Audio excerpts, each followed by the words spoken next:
Oh yeah, it is Thursday, close to the end of the normal work week. I know everybody's getting geared up for the weekend, getting excited. Just want to come to you for a few minutes. This again is 8 Minutes Empowerment with the Life Teacher. And today we're going to talk about tics, okay? Now, let me get ready to start my timer so we can go right ahead into this thing.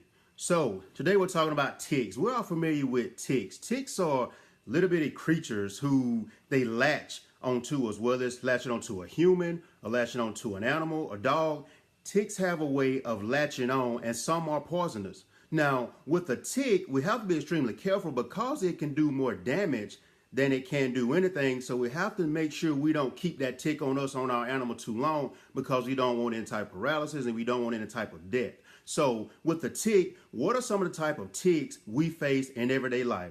First one is feeling like I am a failure. There are far too many people who think they are a failure. Even some of those who we deem as have arrived, they're successful, they're doing the big things in life, so to speak. There's some of the people we actually work under, they made it to the bigger positions. Some of those are more insecure than you ever think. They feel like they are a failure. Don't let somebody's success allow you to not think there's not something hidden on the inside that's keeping them from being that ultimate person they are supposed to be.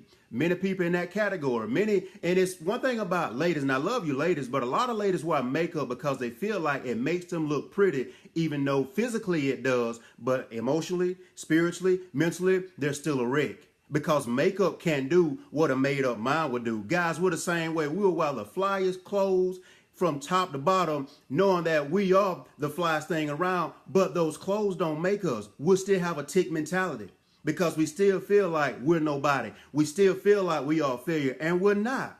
We're not a failure, we're a fortune. And understand, you're not a failure, you are a fortune. So how to combat that? How do I not be a failure or feel like I'm a failure? First thing I need you to do is celebrate every small win.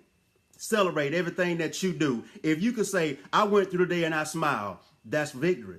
That's not making you a failure because you've done something that you typically may not have done, or you've done something that you did not consistently do. Key thing is being consistent.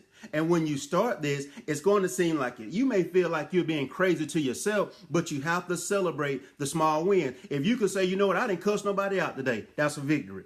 That can make you feel better because when you curse somebody else out, it gives you a certain amount of power, but that power is just like steam. It goes away. It cannot last. So you have to celebrate that. If you say, I went 2 hours without looking down on myself, because we do this way too much. And I'm not talking about a physical look down or walking with your head bowed down, but just the way you see yourself as not as great as you are supposed to be. Do you really realize the person you are, that persona you are?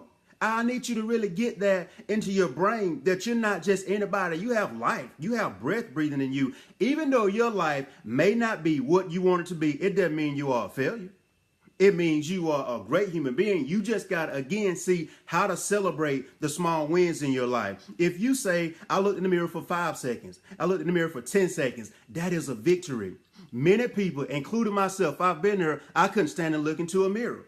Now, me personally, I'm one who I love speaking in front of people. I'm more comfortable with doing that than doing this video, but I still look at myself because I got to feel as if I'm looking at you eye to eye, and I've had to overcome that. Being able to simply look into the mirror and tell myself I'm somebody. Had to learn how to do that. There's another one, looking in the mirror and saying I love you. That gets a lot of us, especially us and the black race, black men in particular. We have a hard time with looking in the mirror and saying I love you because it's not something we were always taught. We're not always taught self-love, and what we try to do is love everybody else. We get us a woman, we want to love her. We get us a house, we want to take care of it and love it. We get us a vehicle, we want to take care of it and love it. We get us a dog, we want to take care of it and love it. We want to love everything else but ourselves. That's a sign of internal failure that I don't need you to have. I need you to be able to look at yourself and say, yeah, hey, I love you. And it's something that, again, it goes with being consistent. If you want to get the tick off of you, you got to consistently do this and drill this into yourself every single day. Okay, we all know what we call them, a one-hit wonder in the music industry. It's somebody who was hot for a second and all of a sudden we don't see anything from them. We don't hear anything. Do not be a one-hit wonder in the concert of life. And in life, you are always putting on a show. You are always demonstrating. You are demonstrating to others what it means to be strong, what it means to actually live a joyous and happy life. You are also demonstrating to yourself you are somebody. You're letting yourself know, I'm not overtaken by anything that happens to me in life. And please believe life is going to happen. It has to. If you live a perfect life where nothing imperfect happens to you, you're virtually a dead person, because life doesn't work that way. And so I want to go a little bit deeper when I say look in the mirror and say I love you, because there are so many people. How many people actually have a problem with liking themselves? There's many. There are more people who dislike themselves that we will ever know, because they don't have that mind to know how great they really are, how good of a person they really are. And they let outside forces demonstrate to them that they're nobody. And when you start taking in from everybody what you shouldn't, you start getting to a place where you become so weak, all you become is what that person says about you. That's why a lot of children are damaged, because there was so much said to them in their small mind, and it gives them a complex that they carry for years to come. But here's the good news. Today can be the last day you carry that complex. Anything that's happened in life can always be broken. No matter how bad it was, it can be broken, and I need you to break that. There are some generational curses. Some people don't believe in it. There are traits passed down from generation to generation, and some of those are simply negative-minded curses. You can be that one today. Here's something for you. How many people take pride and say, I'm the first one in my family to graduate high school? I'm the first one in my family to go to college, to get a master's degree, to get a specialist degree, to get a doctorate degree, to get a professional degree. How is it we seek to do all this other stuff, but we're not the first one to break a curse in our family?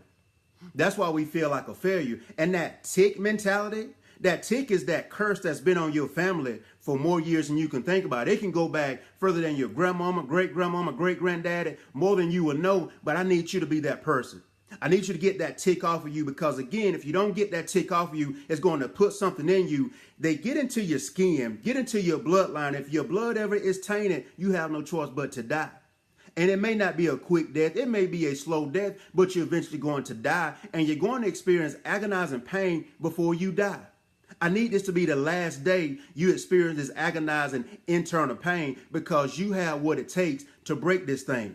Okay? Don't let it keep happening to you. I'm about out of time. Another way we have a tick: holding on to emotional scars and refusing to want to be healed. Healing is something that has to be wanted.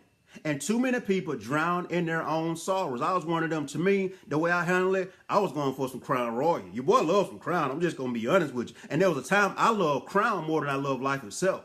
I love Crown more than I love me, because I thought the only way for me to feel better is to drown myself with an alcoholic beverage. But that wasn't the case.